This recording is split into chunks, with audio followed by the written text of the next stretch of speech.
Ke parpol, Pak. Apakah Bapak IBW serius untuk maju di kontestasi Pilkada 2024, Pak? Ya, memang pertama saya sampaikan kepada teman-teman tim penjaringan bahwa beliau mohon maaf karena beliau tidak bermaksud tidak atau bersama kami datang, tapi ada hal yang memang harus selesaikan di ibu kota, di Jakarta. Jadi kami minta toleransi dan kebijakan dari teman-teman partai dan mereka memahami kondisi itu. Kami sebagai ketua tim bisa mewakili beliau untuk mengambil dan mengembalikan. Dan terkait yang persyaratan tentu kami akan memenuhi ketentuan internal partai masing-masing seperti itu.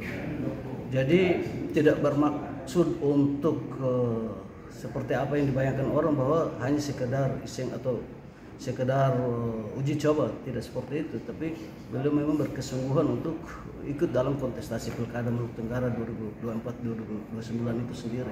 Berarti Pak IBW siap ya? Oh siap, insya Allah ya siap. Siap. Seperti itu. Iya. Oke Pak, mungkin sampai saat ini sudah berapa partai politik yang disambangi balon Bupati IBW dan sudah mengembalikan formulir dan mendaftar diri secara resmi, Pak? Ya, untuk kita secara faktual mengembalikan itu sudah 3 partai dan beberapa partai lagi insya Allah ketika beliau tiba besok itu kita sambangi semuanya seperti itu. Dan memang target kami kalau memang dikasih kesempatan kami sambangi semua partai juga seperti itu. Nanti persoalan rekomendasi itu nanti di Jakarta lah seperti itu. Artinya di situ nanti dibangun sebuah komunikasi pendekatan di tingkat atas. Kira-kira di antara kandidat itu siapa yang dapat, yang mungkin itu yang merupakan sebuah berkah anugerah buat dia gitu. Dan di situ partai menitipkan amanah masyarakat Maluku Tenggara kepada yang bersangkutan, manakala rekomendasi itu diberikan kepada kandidatnya, termasuk kandidat kami seperti itu. Oke, baik Pak Ketua, mungkin visi besar dari Pak IBW sendiri untuk Maluku Tenggara ini ke depan seperti apa Pak? Iya, sebagaimana diskusi lepas kami dengan beliau dan tim dari Jakarta juga bahwa jika dia terpilih suatu saat maka progres pembangunan Maluku Tenggara itu lompatannya dengan durasi tinggi seperti itu. Ya.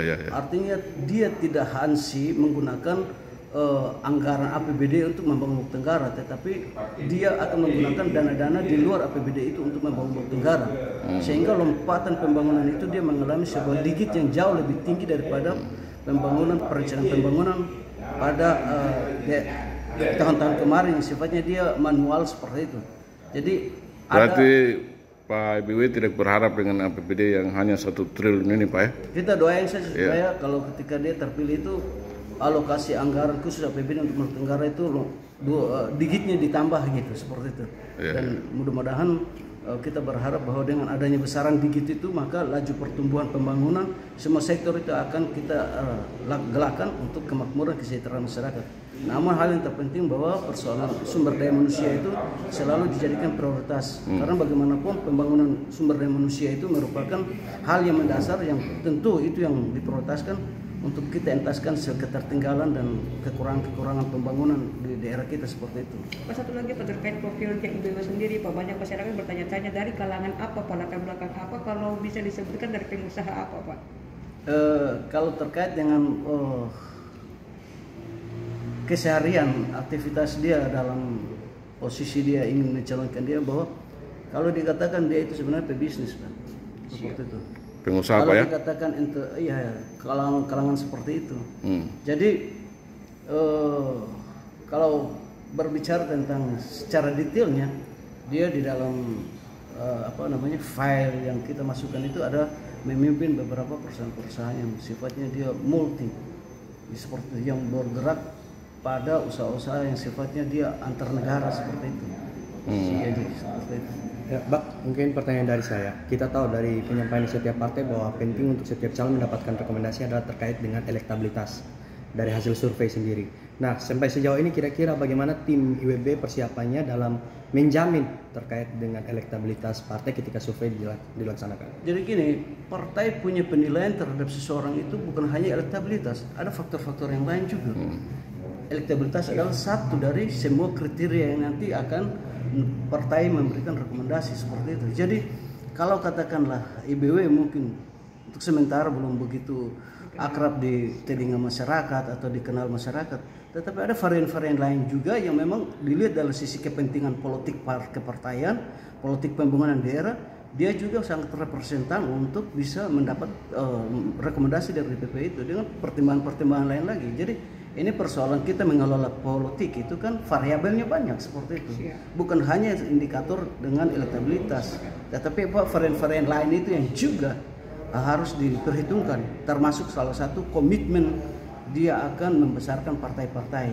Ini kita bicara politik, maka kita bicara adalah persoalan kepentingan-kepentingan, bukan hanya bersifat yang diperjanjikan untuk pembangunan, tapi ada komitmen-komitmen moral, komitmen-komitmen antara yang bersangkutan dengan partai-partai pengusung seperti itu. Jadi ini bicara politik, kita bicara tentang sebuah konsensus kepentingan yang harus kita konstan terdiri dalam sebuah akte-akte perjanjian-perjanjian atau kesepakatan-kesepakatan. Dan ini hal-hal yang biasa saja dalam dunia politik seperti itu. Ya, kita tahu bahwa Pak IBW kan dalam beberapa partai itu kan diwakili oleh tim sendiri. Ya. Ini apakah beliau ketika akan datang nanti punya jadwal tersendiri untuk mendatangi tiap partai atau mungkin ada agenda tertentu? Ya sudah pasti seperti itu, karena bagaimanapun proses pilkada atau proses pemilu itu kan partai politik itu merupakan corong untuk mengantarkan yang bersangkutan. Jadi sudah wajar kalau beliau bersilaturahmi bertatap muka dengan pengurus partai semua yang ada di Kabupaten Maluku Tenggara, dan bukan hanya partai, mungkin stakeholder atau tokoh masyarakat, tokoh-tokoh yang punya pengaruh itu beliau akan anjang sana bertemu mereka gitu, supaya minimal ada hubungan-hubungan batinia, hubungan emosional terbangun, apakah itu pendekatan kepentingan politik, pendekatan darbib, atau pendekatan kepentingan yang lainnya.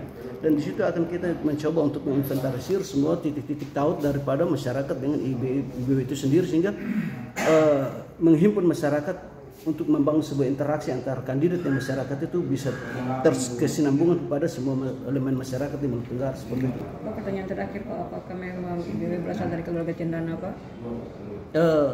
Kalau itu sebenarnya pertanyaan sudah masuk dalam hal yang sifatnya privasi seperti itu. Jadi mungkin yang bersangkutan mungkin bisa diwawancarakan. Jadi saya hanya dikasih amanah untuk menjalankan tugas-tugas sebagai ketua tim di dalam proses penjaringan beliau sebagai kandidat seperti itu. Siap. Ya. Oke, baik. Mungkin ada pertanyaan lagi yang disebutnya. Siap.